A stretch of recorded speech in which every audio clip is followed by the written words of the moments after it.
All right, good morning, guys. Morning. How's everybody this morning? Really good. So, Joey, what were we going to feed off of yesterday? Just the main thing of we got to make sure we're not leaving our equipment running and walking away.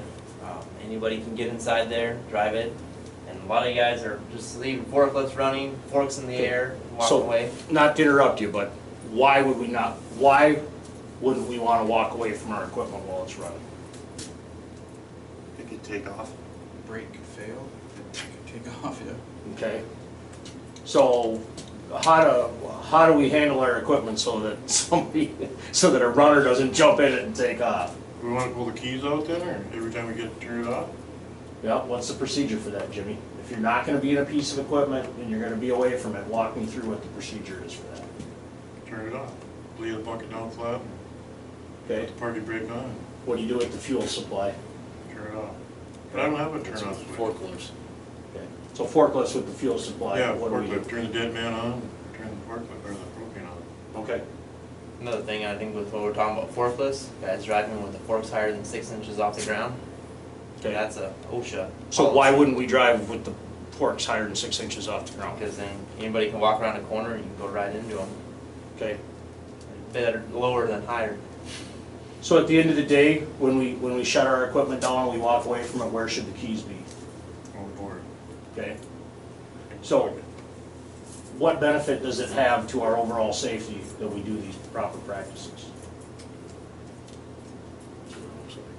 Take off on it, what happened, was it last year? Last year, yeah, like a little kid rode his bike right in there, jumped on the forklift. I was in my office. All of a sudden I hear, bam! Nailed a pole. He was out there doing donuts just on the forklift.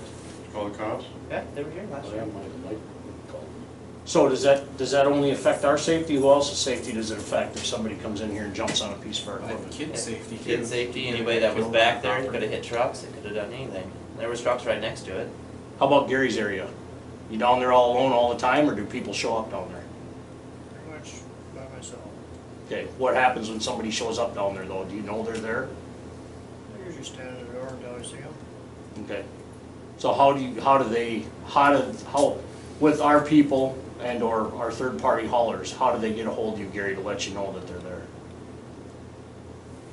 Well, usually they just call me or like I said, they'll stand at the door down there until I see them. Okay. I'm loading. So what do you do to be aware of that all day, Gary? Obviously you're down there alone. Looking around all the time. Constantly. What do you call that, Jimmy, when we do this? Sit on myself. All right, guys, so when we shut down our equipment and or walk away from our equipment, walk me through what do we do with it? Set down the implement, shut it off, take the key with you. All right, If it's a forklift, turn off the propane. Yeah, dead man. all right, thanks, let's have a great, safe day.